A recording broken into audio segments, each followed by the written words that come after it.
To our adorable and special goddaughter Resha, on your christening day, we make our promises, godparents, to help guide and support you in your faith.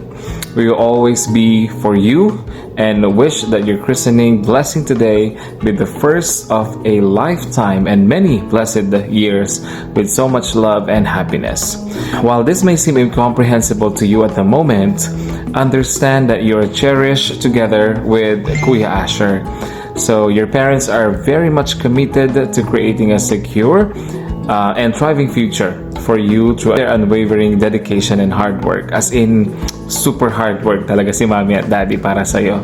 Talagang maski yung rest days nila, maski nagpapahinga na sana sila or nagta-travel, talagang nagtatrabaho sila para mabigyan ka ng magandang kinabukasan balang araw. So, as you grow older, always be respectful, loving, and obedient to them.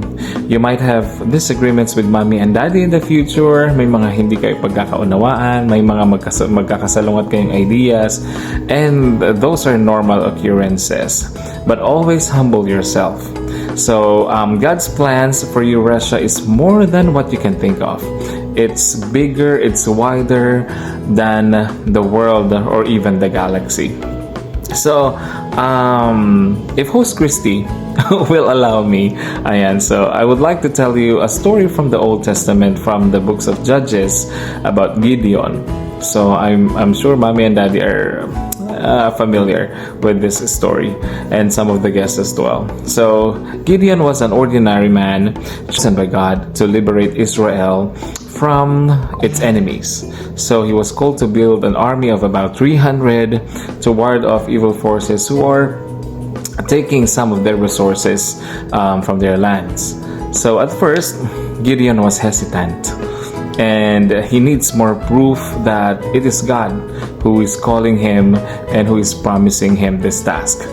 So at first, he felt that he isn't qualified to take the job. So he requested for signs and eventually obeyed God to realize this mission. And finally, they won, even with little people. So, why am I telling you this? Wala lang. Mema lang, para lang masabing inspiring. And then just kidding. So, what can you learn from the story of Gideon? First is, trust and have faith in Him. Or you should maintain your trust, your obedience to God. You might not know His graces now, you might not see His blessings now, but He is there. He is always there to guide you and lead you to the right path. Number 2 is living small to leading strong. So you might be very tiny in size now, but always take note, always bear in your mind that you are strong, you are confident, and you are powerful. And lastly, obedience is the key. So, even though there is hesitancy with Gideon about God's promises, eventually he obeyed and he led the army, even though it was small enough to win the battle against their enemies. So, always obey God, always obey your parents, and you will never go wrong. So again, I am taking much of your time now. I'm sure nagrereklamo na si Ninong Gibson dahil baka gutom na yan.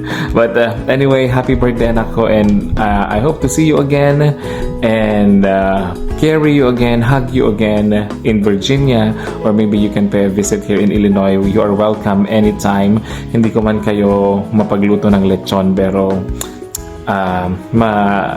bibisitahin ko kahit aalagaan namin kayo dito sa Illinois when you visit us here.